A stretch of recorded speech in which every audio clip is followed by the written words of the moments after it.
আমি ঘুমাইতে পারতেছি না, এত এত মানুষের কান্না মানে নেওয়া যায় না। মানুষকে কেন এরকম রাস্তাঘাটে মরতে হবে বলেন? মানুষ কি মশা মাছি যে সামনে আসবে আমি তাকে মেরে ফেলবো? তারা নাকি পুলিশ, তো পুলিশ হলে কি মনুষ্যত্ব কোথায় চলে যায়? থুতু ছিটাই আপনাদের এই মনুষ্যত্বের উপরে, আমরা আপনার কথা শুনি না। আমারে মাফ করেন। মানে তুমি কোন অবস্থানে এটা সিলেক্ট করার না। আমি যদি শিক্ষক হই আমার স্টুডেন্টদের সামনে আমি কিভাবে দাঁড়াবো সেটা মনে করে আমাকে রাস্তায় নামতে হবে। আমি যদি ডাক্তার হই আমি আমার রোগীদের কি চিকিৎসা দিব? রোগীরা যদি আইসা বলে যে দেশের এই অবস্থার মধ্যে আপনি কোথায় ছিলেন, একজন অসৎ ডাক্তারের কাছ থেকে আমি কি রকমের সৎ চিকিৎসা পাবো? সে ডাক্তারের রাস্তায় নামা উচিত। গায়কের গানটা গাওয়া উচিত তার জায়গা থেকে, কারণ সে যে গান যুদ্ধের সময় সবাই কি রাজপথে হাতিয়ার নিয়ে নামছিল? কারোর গান, কারোর কবিতা, কারোর গল্প, আমাদের কবিরা, গায়করা, নায়করা সবাই নীরব কেন? খেলোয়াড়রা হচ্ছে দায় সারা কথা বলে আমি খেলতেছি আপনি কি করতেছেন? ভাই খেলা যখন খেলা, কিন্তু রাষ্ট্রের যখন এত বড় একটা দরকার তখন হচ্ছে সবাই আমরা কিভাবে যার যার জায়গা থেকে অন্যের উপরে ছুঁড়ে মারি। আমার আলাদা করে কোনো অবস্থান, আমি কি বলি কি সামগ্রিক আমার কিছু বলার নাই। আমি জাস্ট বলতে চাই যে আমি যখন রাতে ঘুমাই, আমি যখন খাইতে যাই আমার মনে হয় যে আমি খাইতে পারতেছি না, আমি ঘুমাইতে পারতেছি না, এত এত মানুষের কান্না মানে নেওয়া যায় না। মানুষকে কেন এরকম রাস্তাঘাটে মরতে হবে বলেন? মানুষ কি মশা মাছি যে সামনে আসবে আমি তাকে মেরে ফেলবো? মানুষ এভাবে রাস্তাঘাটে মরতেছে, আমরা বাকিরা হচ্ছে যে দাঁড়াই দিতেছি, তারা নাকি পুলিশ। তো পুলিশ হলে কি মনুষ্যত্ব কোথায় চলে যায়?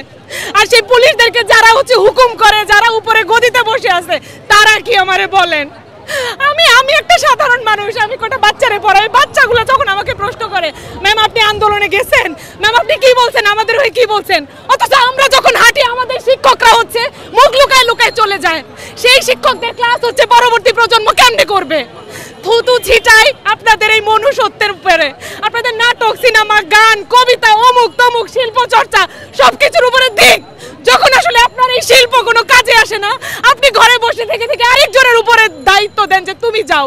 সেফ জোনে যখন আমি থাকতে পারবো আমি যাব। আমাদের কোনো কিছুর দরকার নাই, শুধু মাফ করেন, মানুষগুলোরে বাঁচতে দেন। এইভাবে করে মাইরেন না, যা চাই আমরা সেটা আমাদের দেন। কারণ হচ্ছে এই চাওয়াটার জায়গায় আপনি নিয়ে আসছেন আমাদেরকে। আমরা কিন্তু প্রথমে এরকম লাঠি হাতে দাঁড়াই নাই, সব মায়েরা কিন্তু বাইরে বের হয় নাই শুরুতে। এখন মায়েরা বের হয়, ভাইয়েরা বের হয়, বোনেরা বের হয়। আপনি ভাষাটা বুঝেন নাই। আমাদের ভাষা মানুষের ভাষা, মানুষ এই ভাষায় কথা বলে, এই ভাষায় কাঁদে, এই ভাষায় ঘুমায়। আপনি যদি বুঝতে না পারেন দয়া করে আপনার চারপাশে যে চামচাদের, যে প্রশংসা বাক্য পাঠ করাদের এতদিন ধরে রাখছেন সেই সকল বুদ্ধিজীবীদের প্রশ্ন করেন এই ভাষার মানে কি। যদি এই ভাষার মানে না বোঝেন আপনি আমাদের কাছে আসেন, আমরা কাঁদতে কাঁদতে, আমাদের কাছে কোনো অস্ত্র নাই, আমরা কোনো অস্ত্র চিনি না, আপনি জাস্ট রাস্তায় আসেন, আমরা আমাদের ভাষা আপনাকে বোঝাবো। আমার আর কিছু বলার নাই, আমি কিছু বলতে চাই না, আমি কিছু বলতে চাই না। আমার ভাই আছে, আমি যখন দেখি আমার কষ্ট লাগে। আমার মা আছে, কোন মা যখন সন্তান হারায় কাঁদে আমার কষ্ট লাগে।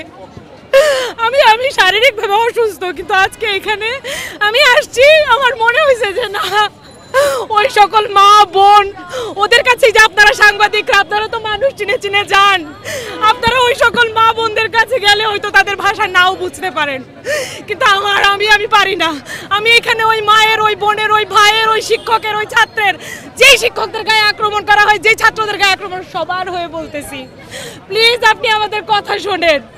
এরকম করেন না, এরকম করে লিডার হওয়া যায় না, এরকম করে কোন দেশের নেতা হওয়া যায় না। আমরা আপনার কথা শুনি না, আমারে মাফ করেন।